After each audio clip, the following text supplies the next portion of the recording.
नमस्कार, प्रखर राजपूत को देख रहे हैं आप। और आज तारीख है 5 मार्च साल 2026 और इजराइल, फिलिस्तीन, लेबनान, पाकिस्तान, भारत समेत पूरी दुनिया की खबरों के साथ एक बार फिर से आपके सामने हाजिर हुआ हूं। दोस्तों, इस वीडियो में आपको बताएंगे कि ईरान के जिस नौसेना के जहाज पे, मौज क्लास पे जब हमला हुआ तो अब उस हमले को लेके कहीं ना कहीं भारत भी घिरता नजर आ रहा है और भारत के ऊपर भी अब सवालिया निशान खड़े हो रहे हैं। और ऐसा क्यों कह रहा हूं, इसके बारे में मैं आपको डिटेल बताऊंगा। और साथ ही पहली बार ये ऐलान डोनाल्ड ट्रंप द्वारा किया गया है कि अब जितने भी सुप्रीम लीडर ईरान के बनेंगे उन सबको मार दिया जाएगा या फिर उन सबको मारा जा रहा है। और साथ ही अब कोई ईरान का सुप्रीम लीडर बनने को तैयार नहीं। और साथ ही इसी बीच बड़ी अपडेट ये भी आई है कि ईरान ने तेल अवीव पे बड़ा भीषण हमला किया है और इस हमले में तेल अवीव को कितना नुकसान पहुंचा है इसके बारे में हम आपको बताएंगे। और साथ ही सऊदी अरब के अंदर जो लगातार धमाके हो रहे थे उन धमाकों में ईरान का नहीं बल्कि अब इजराइल का नाम निकल के सामने आया। और ऐसा क्यों कह रहा हूं, इसके बारे में भी आपको सबूत के साथ में बताऊंगा। और साथ इस वीडियो में आपको यह भी बताऊंगा कि हिजबुल्लाह के ऊपर लगातार इजराइल के हमले तेज हैं। लगातार लेबनान को गाजा बनाने की तैयारी इजराइल कर रहा है और इस तैयारी में क्या कुछ इजराइल ने किया है इसके बारे में भी हम आपको डिटेल में समझाएंगे। दोस्तों, यानी यकीन मानिए आज की जो खबर है बहुत ज्यादा अहम है, बहुत ज्यादा इंपॉर्टेंट है। इस वजह से वीडियो को लास्ट तक जरूर देखिएगा। चैनल पर नए हैं तो वीडियो को लाइक कर लें, चैनल को सब्सक्राइब जरूर कर लें ताकि जब भी मैं वीडियो डालूं सबसे पहले वो वीडियो आप तक पहुंचे। और साथ ही इजराइल और ईरान की जंग में आप किसके साथ खड़े हैं कमेंट करके बताइएगा। तब तक एक एक करके मैं आपको खबरें बताता हूं। सबसे पहली, सबसे बड़ी और मेन जो हेडलाइन खबर है वो खबर सऊदी अरब से निकल के सामने आ रही है। दरअसल सऊदी अरब के ऊपर अचानक से जब ब्लास्ट होने लगे और कभी ऑयल रिफाइनरी पे हमला हुआ, कभी कहीं और हमला हुआ, तो शुरुआत में ज़्यादातर लोगों ने कहना शुरू कर दिया कि हमला किसी और ने नहीं बल्कि ईरान ने किया। ईरान ने क्या कुछ जवाब दिया था इसके बारे में किसी ने जानना जरूरी ही नहीं समझा। ईरान शुरू से कह रहा था कि सऊदी अरब के जो ब्लास्टर्स हैं उनसे हमारा कोई लेना देना नहीं है, उनसे हमारा कोई ताल्लुकात नहीं है और सऊदी अरब के ऑयल रिफाइनरी पे हमने कोई हमला नहीं किया। लेकिन इसके बाद भी सऊदी अरब और अमेरिका और पूरी दुनिया ये मानती रही कि यह हमला ईरान ने ही किया। लेकिन अब सऊदी अरब और कतर के अंदर से मोसाद के जासूस पकड़े गए हैं और ये जो जासूस थे ये सऊदी अरब के अंदर बम ब्लास्ट करवा के ईरान और सऊदी अरब के बीच बढ़िया झगड़ा कराने की तैयारी में लगे हुए थे। इनको जब अरेस्ट किया गया, इनसे पूछताछ की गई तो पता चला कि ये मोसाद के एजेंट हैं और इजराइल के प्रधानमंत्री बेंजामिन नेतन्याहू के कहने पे यहाँ आए हैं। और आने के बाद सऊदी अरब और कतर के अंदर ये धमाके करते हैं जिसका ब्लेम सीधा सीधा ईरान के ऊपर जाता और मिडिल ईस्ट में एक नए जंग की शुरुआत होती। यानी एक चीज आप समझ जाइए कि इजराइल फॉल्स फ्लैग खेलने में बड़ा एक्सपर्ट है। यानी आपके घर में कोई सामान पड़ा है, उस सामान को मैं जाके तोड़ दूं और नाम किसी और का लगा दूं, या फिर अपने घर में कोई नुकसान कर दूं और आप मेरे घर के मेहमान हैं और नाम मैं आपका लगा दूं कि आपने वो चीज मेरे घर में तोड़ी है या फिर आपने नुकसान किया है। सेम काम इस माहौल में मोसाद के एजेंट कर रहे हैं। सऊदी अरब में इन्होंने धमाके की कोशिश की ताकि नाम ईरान का निकल के सामने आए और ईरान और सऊदी अरब के बीच जंग बढ़े। इसका डायरेक्ट फायदा सीधे तौर पर अगर कोई उठाए तो इजराइल उठाए, लेकिन ऐसा नहीं कि इजराइल इस चक्कर में पड़ा है तो इजराइल को कोई फायदा मिल रहा। रिपोर्ट आपके सामने है कि 29,000 करोड़ का या फिर 2.9 बिलियन डॉलर का नुकसान इजराइल को पिछले 4 दिनों की जंग में हुआ है। यानी आप सोचिए ना, एक तरफ ईरान की मिसाइलें हैं, कीमत कितनी, $50,000, $25,000, $20,000, और एक तरफ अमेरिकन और इजराइल के इंटरसेप्टर हैं, एक मिसाइल की कीमत $1 मिलियन से ज्यादा। तो ऐसे हाल में जब ये छोड़ता है ईरान एक मिसाइल तो ये कितना रुपया फेंकता है, $50,000। चलिए बहुत बढ़ा लेते हैं, $1,00,000। $1,00,000 की मिसाइल इसने फेंकी, सामने से इसको इंटरसेप्ट करना है। इंटरसेप्ट करने के लिए $1 मिलियन की एक मिसाइल छोड़ी जाती है, वो इंटरसेप्ट कर नहीं पाती, फिर 2-3 छोड़ी जाती। जैसे उस दिन मैंने आपको बताया था कि एक मिसाइल को इंटरसेप्ट करने के लिए जो पेट्रियट मिसाइल थी उसके 11 जखीरों को मारना पड़ा था अमेरिका को, उसके बावजूद भी उस बैलिस्टिक मिसाइल को इंटरसेप्ट नहीं किया जा सका था। यानी अब कहानी ऐसी है कि ईरान के साथ जंग में इजराइल फाइनेंशियली तौर पर बड़ा लॉस झेल रहा है और ऐसे हाल में अब इजराइल चाह भी रहा कि कैसे भी करके ये जंग इजराइल से शिफ्ट होके सऊदी अरब या फिर कतर के ऊपर अगर हावी हो जाती तो इधर इजराइल अपना दूसरा काम कर लेता। अब आपके दिमाग में आएगा कि दूसरा काम क्या, तो अब आपको समझाता हूं कि इजराइल का दूसरा काम क्या है। दरअसल इजराइल की नजर इस समय लेबनान पे है। हिजबुल्लाह ने 2-4 मिसाइलें मारी थी। अब तो यहां यह भी सवाल निकल के सामने आता है कि हिजबुल्लाह ने मारा था या फिर इजराइल ने खुद से खुद के ऊपर मार लिया था। लेकिन जब ये मिसाइल वाली घटना घटी, इसी के जस्ट बाद आप नोटिस करेंगे कि जो इजराइल की वायुसेना है, यानी जो इजराइल की एयरफोर्स IAF है, इजरायली एयरफोर्स, वो तो तेहरान के ऊपर हमला कर रहे हैं, लेकिन आईडीएफ यानी इजरायली डिफेंस फोर्स जो है वो लेबनान पे हमला कर रही। और कल मैंने आपको खबर भी बताई थी कि लेबनान के अंदर जब ये मरकवा टैंक लेके जा रहे थे, इसी दौरान मरकवा टैंक के ऊपर जो हिजबुल्लाह के लड़ाके हैं उन्होंने अटैक किया और अटैक करके इनके 4-6 जवानों को वहीं निपटा दिया। लेकिन इसके बावजूद भी अलग अलग इलाकों में आईडीएफ घुसती चली जा रही है, लेबनान पे कब्जा करने की पूरी तैयारी हो रही है। और आप देखिएगा कि लेबनान की जो हुकूमत अभी तक खामोश बैठी है, लेबनान की जो हुकूमत कोई जवाब या सवाल इजराइल के साथ मिलकर नहीं कर पा रही, अमेरिका के ऊपर क्वेश्चनिंग नहीं कर पा रही है, वो चीज़ लेबनान पे भारी पड़ेगी जैसे सीरिया की ज़मीन को इजराइल कब्जा करता चला गया। सेम पैटर्न पे दोस्तों, सेम पैटर्न पे आप देखिएगा कि लेबनान की ज़मीन भी कब्जा हो जाएगी। यानी ग्रेटर इजराइल के जो मंसूबे इजराइल ने देखे थे, अगल बगल के पड़ोसी ही ऐसे हैं कि ग्रेटर इजराइल का सपना पूरा हो ही जाएगा। खैर दोस्तों, इधर डोनाल्ड ट्रंप की मुसीबतें भी लगातार बढ़ती चली जा रही हैं। आज डोनाल्ड ट्रंप जहां मीटिंग कर रहे थे वहां पे एक शख्स घुसता चला गया और घुसने के बाद उसने डोनाल्ड ट्रंप से सवाल पूछा कि इजराइल के साथ जो जंग चल रही थी उसमें तुम क्यों कूद पड़े, क्या कुछ हुआ, बड़ा बवाल हुआ था। थोड़ा सा उसका वीडियो देखें आप। No one wants to fight for Israel! His hand! Oh! His hand!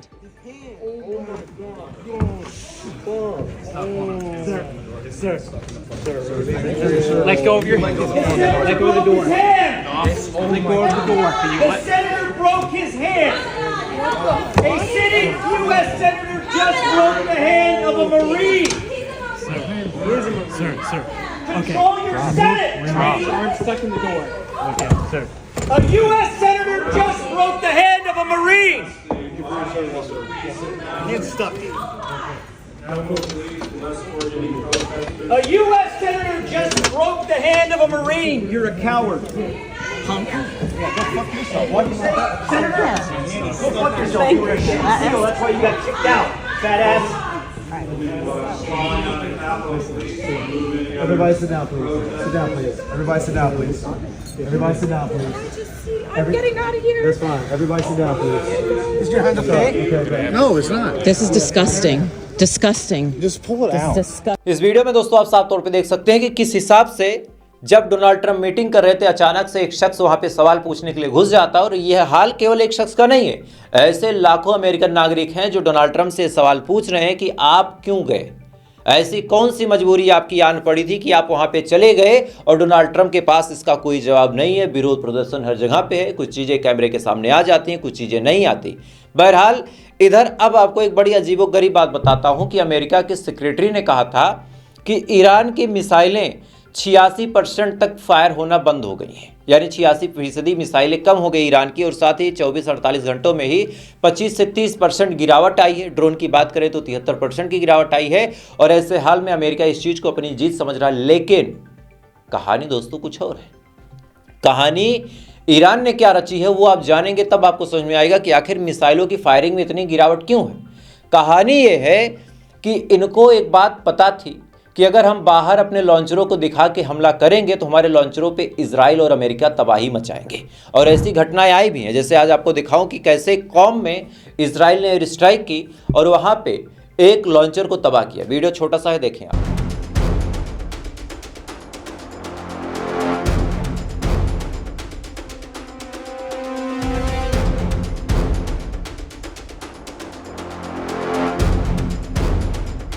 इसके अलावा अमेरिका ने भी दोस्तों एक एंटीशिप मिसाइल लॉन्चर को टारगेट किया और उसको भी डिस्ट्रॉय किया।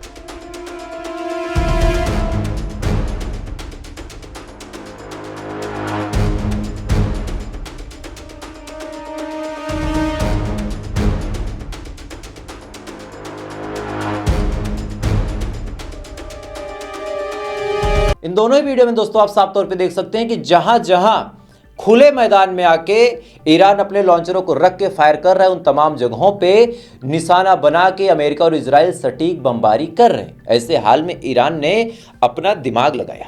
ईरान ने कहा कि अगर हम ऐसे दिन भर में सैकड़ों मिसाइलें दागेंगे तो हमारे लॉन्चरों की जो लोकेशन है वो रिवील हो जाएगी।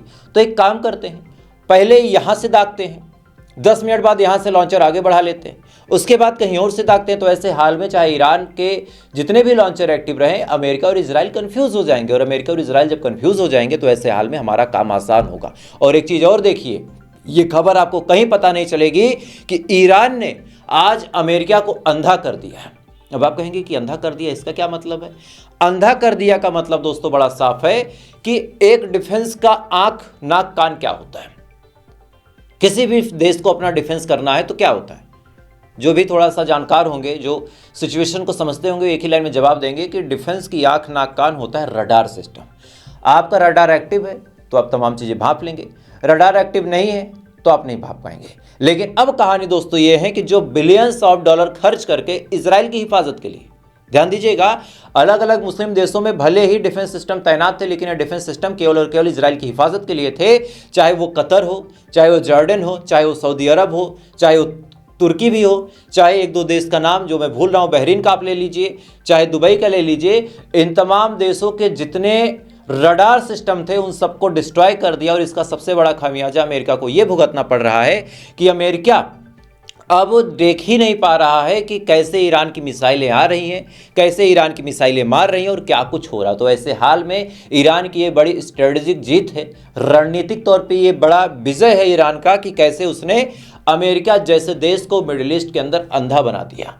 बहरहाल ये तमाम चीज़ें तो चल ही रही हैं, लेकिन अब एक बड़ी सेंसिटिव खबर के बारे में बात करता हूँ, चूँकि ये खबर अपने देश से भी जुड़ी हुई है।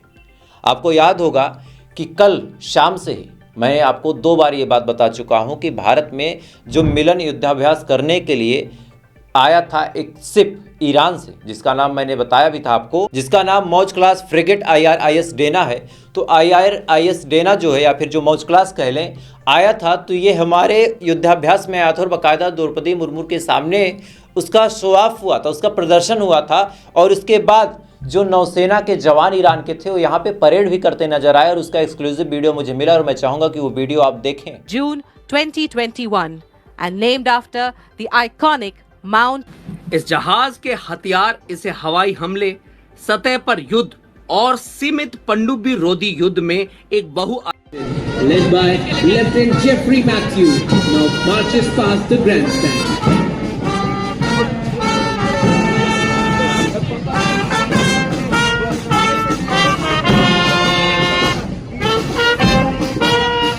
Defender of the sovereignty and territorial integrity is the emerald of the equator, the Indonesian Navy contingent led by Lieutenant Junior Grade Kemal Hamdani.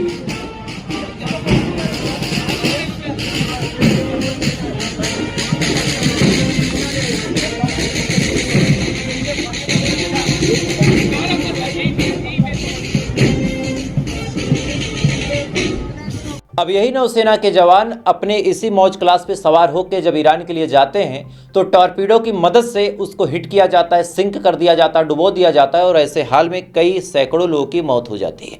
लेकिन ये मौत भले ही हो गई, और जंग में तो मौतें होती हैं, लेकिन अब भारत घिर रहा है। और भारत क्यों घिर रहा है मैं आपको समझा देता हूँ।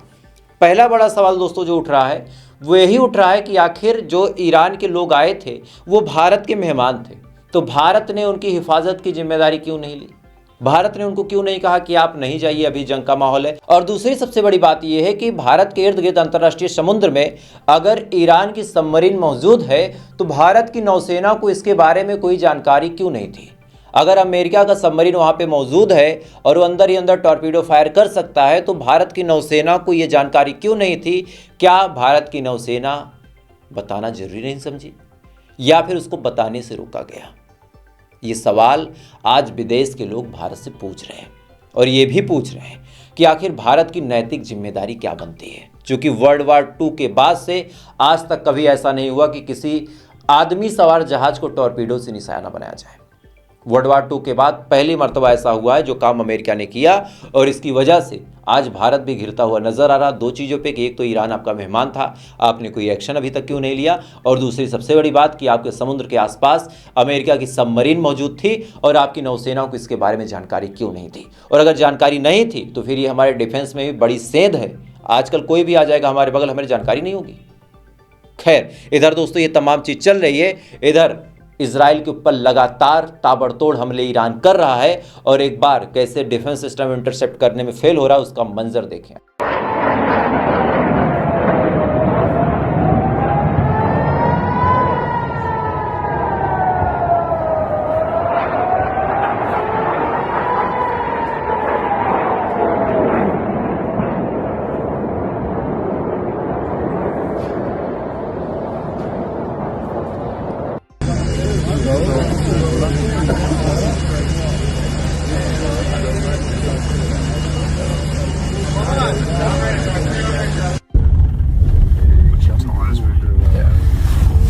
Here's more.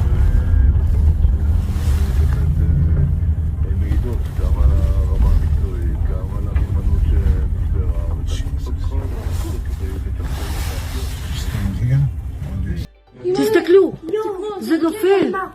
וואו, זה נופל בתוך הבניין. אין לנו אזעקה, איך זה יכול להיות?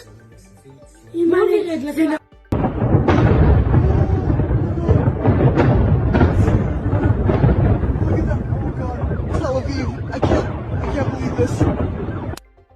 ראיתי את זה בלייב, רצתי לפה. אין בית. זה רק קיר נשאר.